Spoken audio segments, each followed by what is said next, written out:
Gaur burdin mendiak bia berbea. Bidegorri zatila. No lo decimos nosotros, lo dijo un artista vasco, Tabasco, lo del ojo era Tabasco. No lo decimos nosotros, lo dijo un artista vasco. Haupa gandal. Zori gaiztoa protagonista. Lo dijo un artista vasco.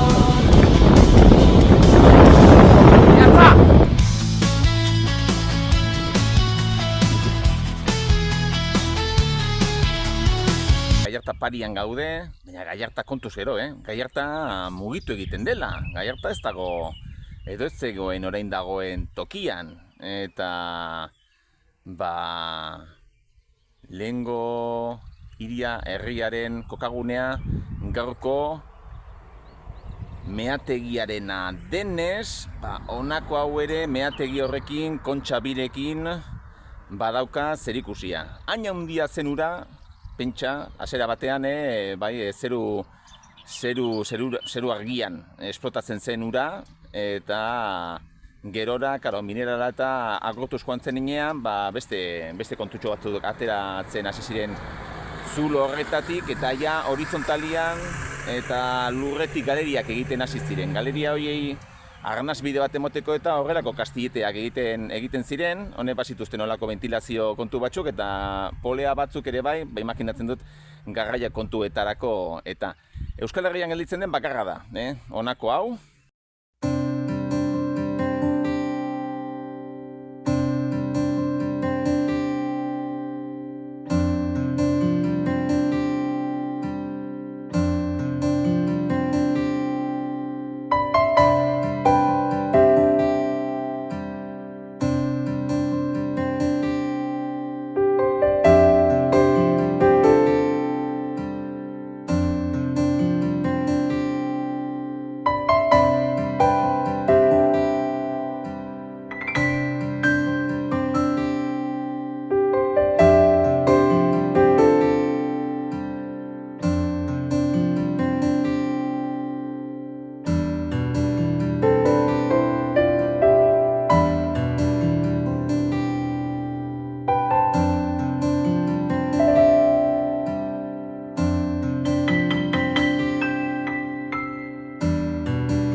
badago beste merendero bat, oratzen dago, jende hemen auzoan eta ja parrilla gau sarpatua da eta parrillekin dabiltza, haragia erretzen. Eta ia badirudi rotondatxo bat dagoela. Bueno, Castaños osoa, hementxe guk elantxoben ezagutu dugun sistema berezi horietariko bat zuen, baina lokomotorantzako noski. Holako, buelta emateko plataforma antzeko bat, eta hementxe justo tren aldaketa hori egiten zen. Tren batetik bestera garraiatzen zen vagonetak, eta gero beste bat engantzatzen zitzaion, eta batek minerantzako, meategintzako bidea berriz egiten zuen, eta beste ja zuzenean kostaldera edo kasu honetan Nerbioi ibarre.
Bueno, eta trenaren 11. kilometroan gaude oraintxe, hau da Elontze izeneko, leku bat. Eta hemen garragunean askorik ez dugun ez da apenas ikusten ezer, horrean bai dugula, garai bateko zamaketa struktura baten arrastoren bat, eta esan dugunez, trenak egon bat zeuden, konpainia ezberdinek esplotatzen zituzten tren horiek, baina gerora ez zen mehatz bakar batetik garraiatzen mea. Beste batzu bat zeuden, zonalde guztionetan eta banandurik, edo bat zeuden mehortik sakabanatuta, eta tarte batzutan aprobetxatzen zen trenbide ibilbide horiek beste meategi batzuetatik ere mea garraietzeko eta tren horietan kargatzeko. Eta hemen genuen olako dekadenillas deitzen zitzaion beste garraio sistema bat. Hau, vagonetak zian, kate batez eta loturik joten zian, eta dekadenillaseko ingeniaritza proiektu hori La Magdalena Kobazula dagoen tokitik etortzen zen 1 kilometro daude ararte eta Euskal Herriko luzeena zen. Así que pentsa nola mendila garai batean hainbesteko arbolarik eta ez zuela izango, hau dena eskin baten burua bezain rapatua zegoen, eta justo hor linea bat egon gozala, dena vagonetaz beteta, batzuk egorantza, besteak berantza, katez eta loturik. Eta, hementxe gero aprobetxatzen zen, guzti hori amengo trenean kargatzeko.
aipatu dugu nola hor laren dantza, aurrean daukat, Muskizeko refineria dagoen, Petronorreko refineria, gaur egunea Repsolena da.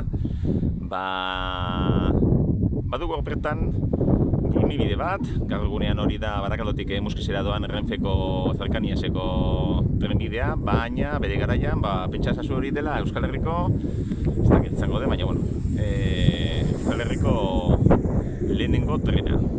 Lehenengoa ez bada, hortxe biliko da, 1886an uste dut, eta bere garaian Trianoko trena deitzen zitzaion. Horretxek eramaten zuen, hemengo mendietatik, Trianoko mendietatik, mehatzaldetik eramaten zuen, Sestaoko La Benedicta zerar arte, Darsenan arte, eramaten zituen, mineralak. Eta trenbide hori etzan pribatua. Beste guztiak agian Lutxana Mainin, Franco Belga eta guzti hauek pribatua ziren, konpainia pribatua ziren, minak ere alaxe ziren, baina Trianoko trena diputazioaren asan. Eta egiten zuena asan, kobratu, gero enpresariak eta trenbide hori erabili esaten, bere kargak, kasu honetan Nerbiko itxasa ibeira eramateko. Horrez esaten du, bere garaian ere diputazioak honetxek ematen ziola diru gehiena. Espainiako, Estatu Espainoleko trenbiderik arrakastatxoena edo behintzat benefizio handia ateratzen zuena zen Trianokoa. Eta gaur egunean ere pentsatu, atzean utzi dugune Muskizeko petrokimika hori dela, gaur egunean diputazioari gehien ordaintzen dion Bizkaiko enpresa. Beraz kontu hauek eta garrantzia izaten jarraitzen dute.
Anatxe beste elementu oso ohiko bat, olako bia berdeetan, tunelak. Azkenean, Euskal Herriko orografia oso korapilatxu eta mehatzak mendietan zeuden eta mehatzetatik goikaldean zeudela itxasora edo ibaietara mea guzti hori garraiatzeko behartzerena olako ingeniaritza proiektuak hau ez ziren korapilatxuenak.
somos nosotros, los